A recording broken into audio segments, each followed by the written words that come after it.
They're waking up. I have people call me in the middle of the night. I'm sorry, I can't. All I can do is stand on a stage or write. Hopefully you will understand and take the cloud away from your eyes. You start thinking for yourselves and don't let the pharma industry think for you. And here's a little tip to all you young people. We, the older ones, I'm gone already. I've had my life. I had a good life. I was a criminal in my job. I was a pop singer. I had 3 wives. 2 and I got 1 now. So that's 3, yeah, 3 wives. So, I mean, I have enjoyed all these things that are there for the offer. But listen to an old man. You young people, start to take care of yourselves. Take care of yourselves. Take care of your bodies. Don't fall for the junk that's out there. Stand up for what you believe is right for you. The reason you go to a doctor and the reason you go to the hospital is because you have not looked after yourselves. If you look after yourselves, you don't need to go. It's like the car. Tune up the auto. Use the right gas. Change the windshield wipers. Maintenance. If you do that, you don't need to see the mechanic. But if you don't maintain the car, then you have to go to the mechanic. It's not going to run properly. It's the same thing with your life. So, I am not going to get into more details about all of this. I've told you some of the important facets of the pharma industry, and you can believe it, you can take it to the bank, what I have said to you. You can do your research, and you will find that I have worked in every single department except production. All the other facets of the industry, I have worked in them. I know. So, ladies and gentlemen, it's been very nice meeting you people. I will now leave this speech open for questions. If you have any questions. There seems to be a contradiction between the 2 presentations. Codex Alimentarius wants to eliminate populations. So how does Big Pharma ensure future profits if Big Pharma is killing off the people? Big Pharma is not killing off the people. But that's what Madame Leibov said. That's the goal of Codex Alimentarius. Okay. Let me. What I have heard from her, and what I have thought about is that she said that Codex Alimentarius, they make you sick with the food, right? Lima, let me ask you a question. Are you with any organization? Sind Sie Teil irgendeiner Are you with Gruppe? Scientology or any of these people? Not at all. No, not at all. No. Scientology came up to me out there. From no organization at all. No. I don't take any drugs, by the way. So we're getting, I just go to the homeopath. We're getting. Oh. Yeah. Do you believe in what you're getting from the homeopath?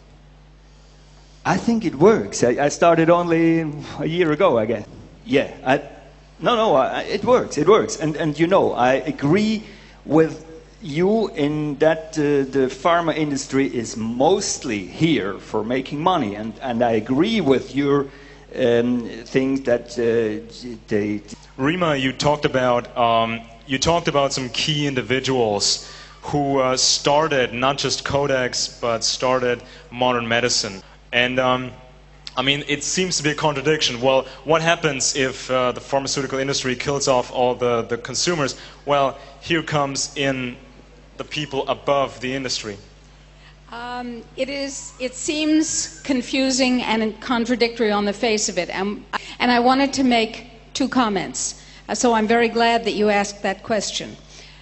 The first comment is that in a consumer-based economy, what we're talking about makes no sense. In a consumer-based economy, you want more people to buy more things. But you remember in my talk that I talked about the Neo-feudalists. We are moving toward a new economy. You may notice that the economy that we've all grown up with and understand is in its death throes. And this is no accident. This is engineered, carefully engineered over a very long period of time. The new feudalism, which has been predicted for hundreds of years, needs three classes of people.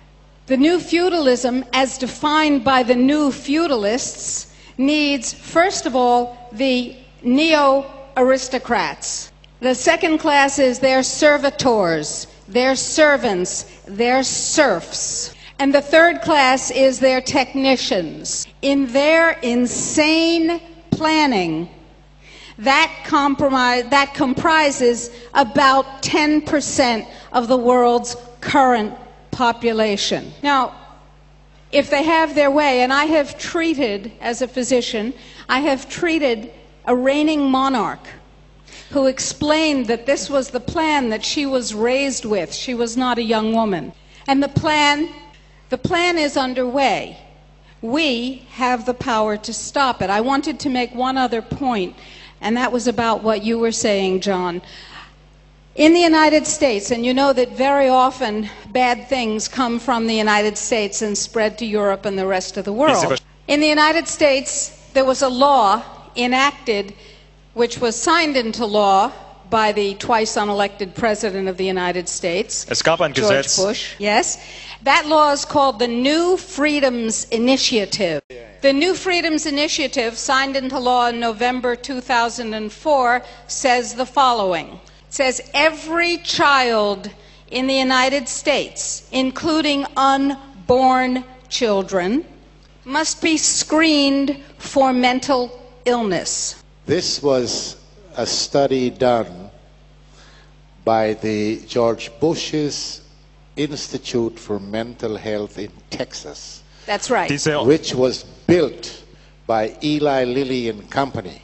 I attended a meeting in 2007 in Berlin. I was invited there by the members of the Green Party, and I was supposed to say something, I don't know what. Started speaking, they cut me off because there was a group of psychiatrists begging the government for money to perform exactly what Rima just said. And that's why I'm telling you, but there's more. Step one, screen every child, including the unborn, by screening their mothers for mental illness. 2, let me just finish the steps. Okay. Step 2, treat on a mandatory basis every child who is found to have, quote, God help us, mental illness, which means every child. And step 3, screen and treat on a mandatory basis every single person who has any contact with children, because we have to protect the little dears. That means mothers, fathers, shopkeepers, school teachers, grandparents, neighbors. Thank you very much. Is that okay with your question? Das war eine sehr wichtige Frage. Sehr wichtige Frage. It gets more scaring, and it gets to more relations than you ever thought. What you have to do, let me give you a little bit. You have to start thinking simple. You go into details that involves politics and politicians and people in power. You lose the goal. It's not easy to understand. It's not einfach for anybody. He said it's not easy to put yourself into that crazy elitist mindset, and it's hard to wrap your head around it. Thank God it's not easy. Thank God it doesn't make sense to us without work. Thank you guys. Thank you for your question. Thank you for your answers. All right, good. Okay, vielen Dank für den unglaublichen Vortrag. Thank you very much, ladies and gentlemen. I hope I see you again.